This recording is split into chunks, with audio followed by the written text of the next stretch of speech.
A importância da face humana. Dizia o poeta inglês: For truth has such a face and such a mien, as to be loved needs only to be seen. Pois a verdade tem tal face e tal aparência, que para ser amada precisa apenas ser vista. Contemplar a beleza da face humana é de grande importância nesse tempo de máscaras, pois elas escondem essa beleza e a substituem com uma imagem estéril de uma sala de cirurgia. O rei Salomão ensina que a sabedoria de um homem ilumina seu semblante e o Todo-Poderoso mudará a sua face. Quando Moisés desceu do monte Sinai, sua face resplandecia porque havia falado com a sabedoria, o próprio Deus. Êxodo 34, 29. No monte Tabor, Jesus se transfigurou diante dos discípulos e sua face resplandecia como o sol. Mateus 17, 2. Não há nada na criação como a face humana, e isso pode ser comprovado com a sua perda. Por exemplo, uma estátua pode ser desfigurada. Nas sociedades islâmicas, as mulheres são obrigadas a usar máscaras e isso resulta na sua exclusão da sociedade. Podemos imaginar a absurdidade de produzir filmes e peças de teatro em que todos os atores estão usando máscaras cirúrgicas. A atuação seria grandemente negada com a perda de suas faces. Quando alguém deixa este mundo, um grande e terrível vazio pode ser percebido na face do defunto, porque uma pessoa é conhecida por sua face, e ela dirige todas as suas ações através dos olhos, que estão agora fechados até o fim dos tempos.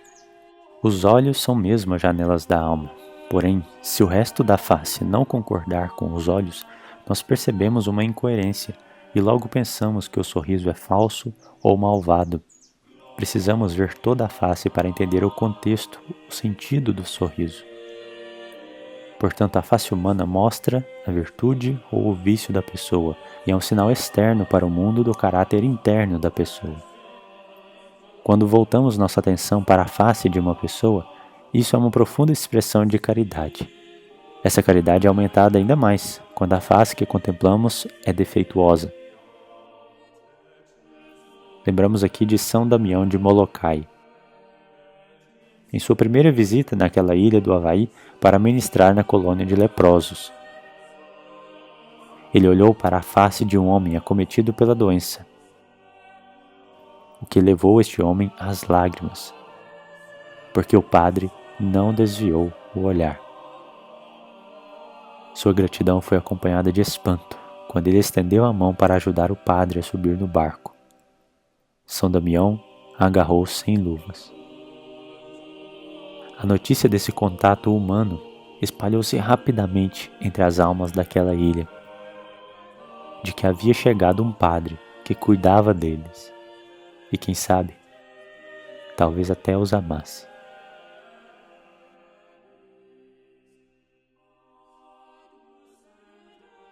Só podemos ficar imaginando a enorme decepção que teria ocorrido na ilha se Padre Damião tivesse chegado, munido com uma máscara cirúrgica e luvas.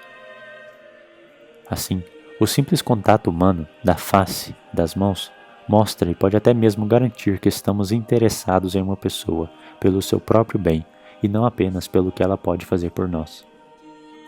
Pois é na face que o espírito de uma pessoa se manifesta, e é na mão, um órgão cheio de terminações nervosas e portanto extremamente sensível, que não apenas vemos, mas sentimos a humanidade da pessoa que está diante de nós. O rosto humano exibe a verdadeira substância de uma pessoa e seu caráter, que deve ser a glória de Deus. E que não podemos ver qual é a importância da modéstia? A modéstia no vestir foca a atenção do mundo na face humana e não na vaidade, porque é aí que está impressa toda a verdade de uma pessoa. As roupas imodestas concentram a atenção em outras partes do corpo. A pessoa imodesta pode obter a atenção que deseja, mas é uma atenção não focada em sua pessoa, mas em uma parte ou em partes de seu corpo. Esse tipo de exibição é profundamente ofensivo à dignidade de uma pessoa humana e faz com que ela seja tratada como um objeto descartável, tal como luvas e máscaras cirúrgicas, que uma vez usadas, são jogadas fora. O canal de comunicação não verbal mais poderoso é a face humana. Veja que é um instinto natural de uma pessoa que está usando a máscara abaixá-la para se fazer entender melhor quando a outra diz que não lhe ouve, mostrando, assim, a sua face. Até nas mais simples das interações, nossa atenção naturalmente gravita para a face humana. É na face humana que constantemente monitoramos informações importantes para a comunicação. Se a pessoa gosta ou não gosta de nós, a complexidade de suas emoções, sua identidade, sua idade, seu humor, ironia ou desinteresse, por exemplo. Deus nos criou para interações face a face. Imediatamente após o parto, o olhar do bebê é projetado para ver a mãe. Deus nos fez de tal forma que conseguimos ler a linguagem corporal quase que em um nível subconsciente, rindo juntos, sorrindo um para o outro, apertando as mãos, compartilhando o alimento, cantando juntos.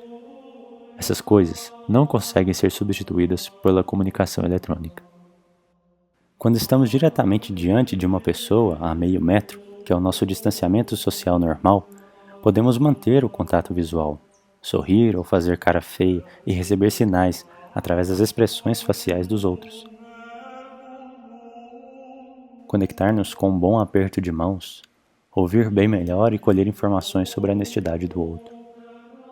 Na arte humana, não existe nenhum objeto mais importante que a face, e não deveríamos nos surpreender com isso, em vista da quantidade de tempo, energia e dinheiro que as pessoas colocam em cosméticos, na coloração e no corte de cabelo para acentuar a face e atrair o olhar para ela. Até mesmo as tentativas modernas de cobrir ou obscurecer a face com múltiplos piercings e tatuagens testemunham, de seu modo, a importância da face. A mão também é uma das partes mais difíceis da pintura, e se você quiser identificar uma arte ruim, procure observar se as mãos estão escondidas. Mas nenhuma pintura vale sequer o quadro em que está pintada se ignorar a face. Ademais, a face é uma das partes mais fundamentais do corpo para se identificar e para identificar o mundo ao seu redor. Visão, audição, olfato, paladar e até mesmo tato são funções presentes na face. Quando uma criança cai no chão, por exemplo, ela logo olha para a mãe ou para o pai para observar a reação deles. Se os pais estiverem com uma expressão de medo e de terror, isso contribui grandemente para a percepção da dor para a criança.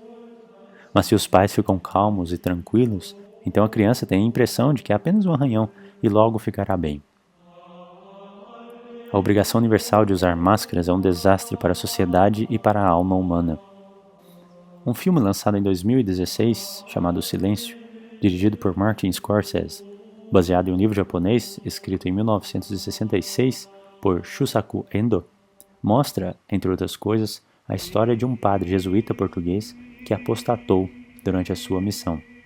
Sua apostasia não aconteceu de repente, mas em estágios sutis e sempre com alguma justificativa plausível.